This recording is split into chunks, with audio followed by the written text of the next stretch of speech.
This channel does not promote any violent, harmful, or illegal activities. All content provided by this channel is meant for an educational purpose only.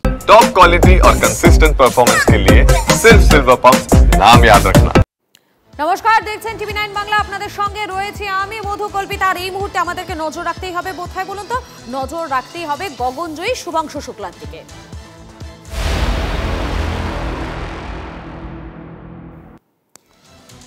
ইতিহাস গড়ে আজ পৃথিবীতে প্রত্যাবর্তন গগনজয়ী শুভাংশু শুক্লার। মহাকাশ থেকে 22.5 ঘন্টার জার্নি, সেই জার্নি শেষ করে আজ বিকেল 3:01 তারা পৌঁছবেন। প্রশান্ত মহাসাগরে নামবে শুভাংশুদের এই মহাকাশ যান।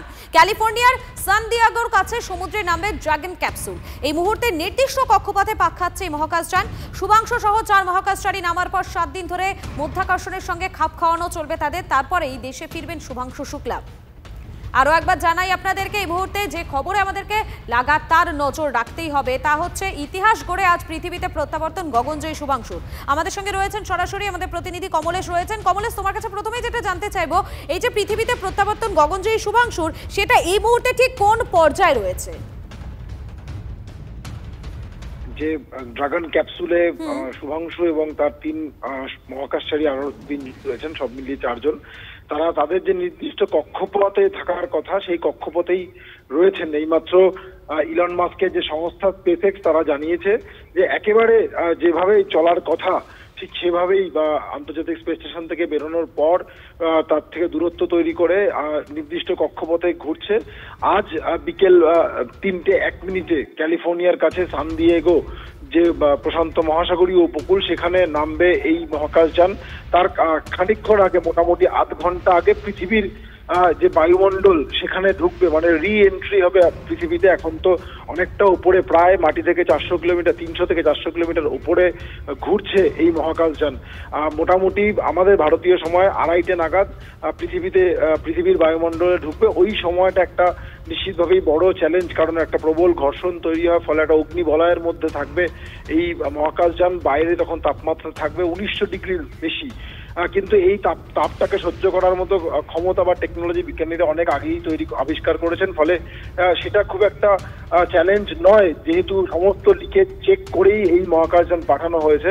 এর পরবর্তীকালে আমরা যেটা দেখতে পাবো সেটা হলো পরপর 2টো প্যারাশুট খুলবে, যাতে এই মহাকাশযানের গতি অনেকটাই কমে আসবে এবং তারপরে একদমই ভাসতে ভাসতে এটা প্রশান্ত মহাসাগরে নেমে আসবে। একটাই পার্থক্য, আমরা সুনিতা উইলিয়ামস যখন নেমেছিলেন তখন এই প্রতিটা বিষয়ে লাইভে একদম চমৎকার দেখতে পেয়েছিলাম, কিন্তু এক্ষেত্রে যখন ক্যালিফোর্নিয়া উপকূলে শুভাংশুদের মহাকাশযান নামবে তখন রাত থাকবে, ফলে কতটা দেখা যাবে এটা নিয়ে একটা সংশয় রয়েছে। তবে নিশ্চিতভাবেই এটা আমাদের বিকেল 3:01 একটা মহেন্দ্রক্ষণ গগন জয় করে ফিরছেন মহাকাশচারী শুভাংশু শুক্লা। আগামী 7 দিন, একেবারে আগামী 7 দিন তাদেরকে পর্যবেক্ষণে রাখা হবে এবং তাদেরকে দেখা হবে তাদের শারীরিক স্বাস্থ্যের দিকে, তাদের পুরো বিষয়টাকে পর্যবেক্ষণ করে দেখা হবে। আপাতত তোমাকে ধন্যবাদ কমলেশ।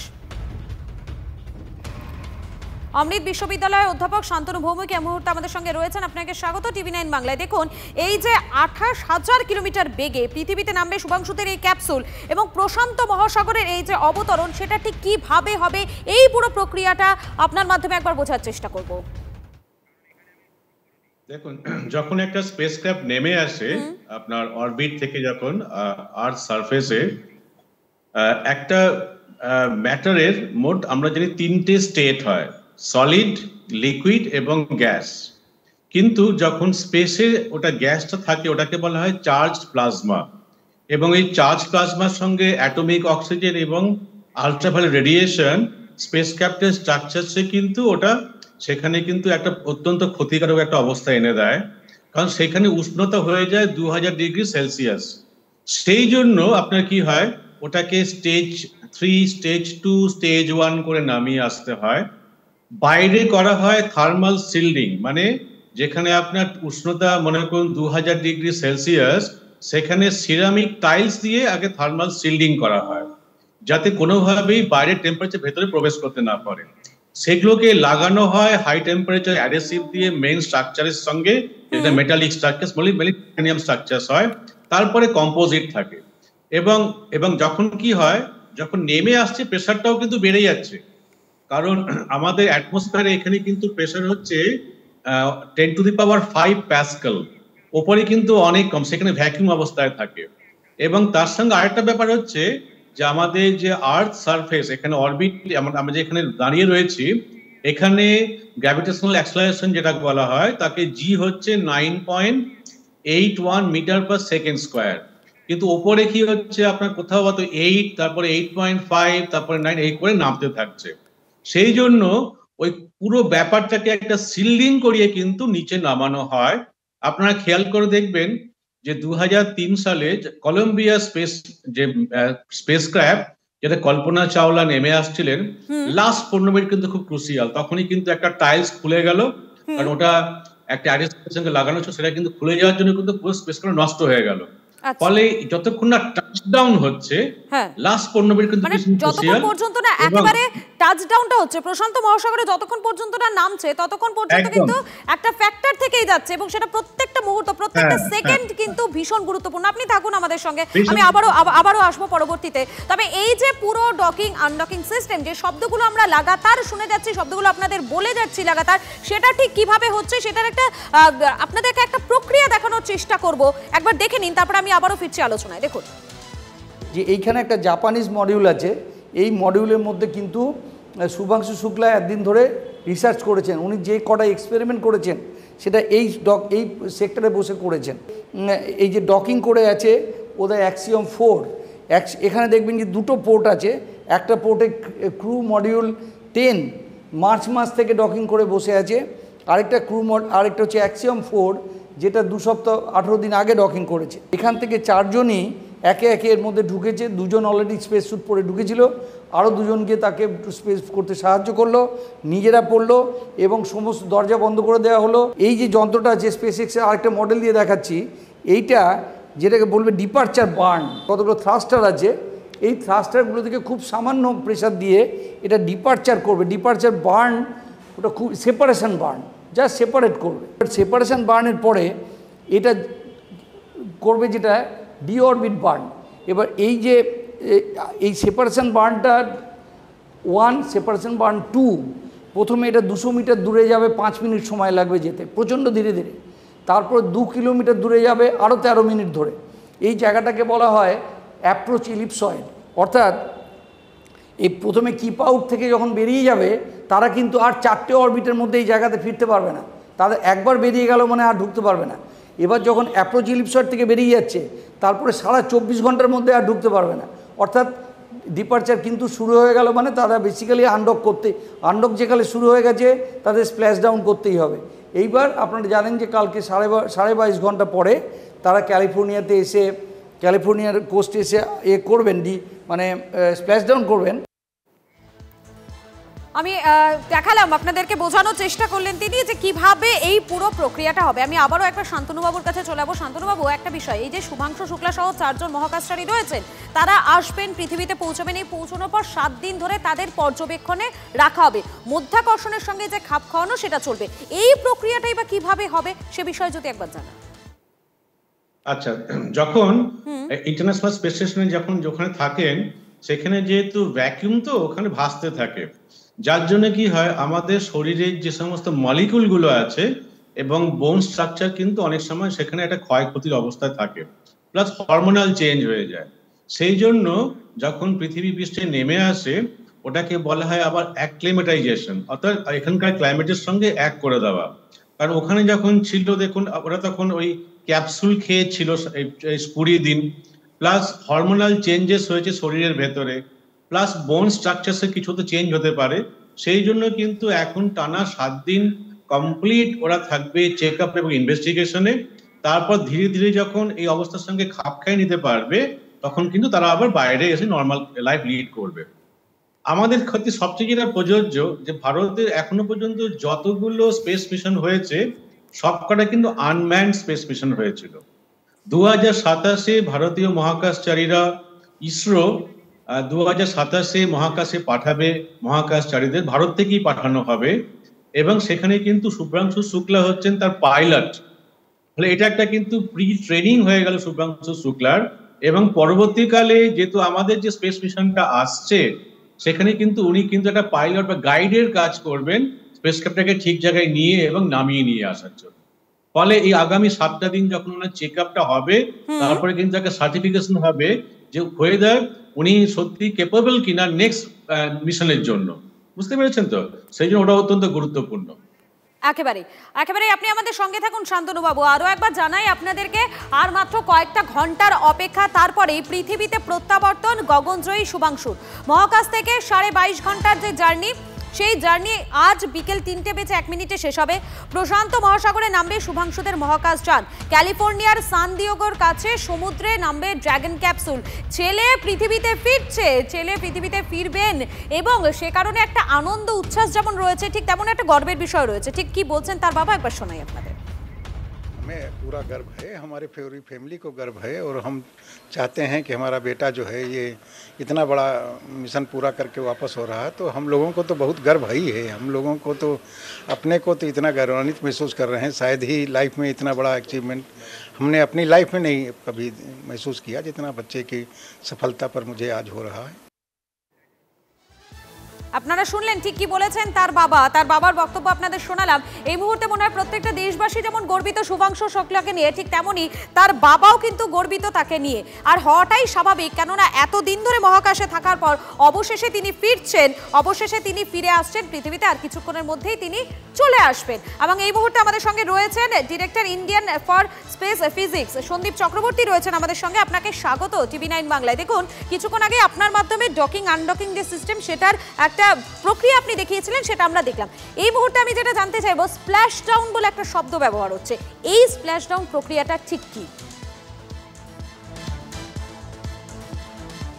স্প্ল্যাশ ডাউন মানে হচ্ছে আমেরিকা আজ থেকে বহুকাল আগে থেকে, আজ থেকে 60 বছর আগে থেকেই সেফ বলে মনে করে যদি মহাকাশ যানটাকে সমুদ্রে এসে ফেলা হয়, এটাকে বলে স্প্ল্যাশ ডাউন। তা না হলে যদি ল্যান্ডে এসে পড়ে সেটাকে ল্যান্ডিং বলে।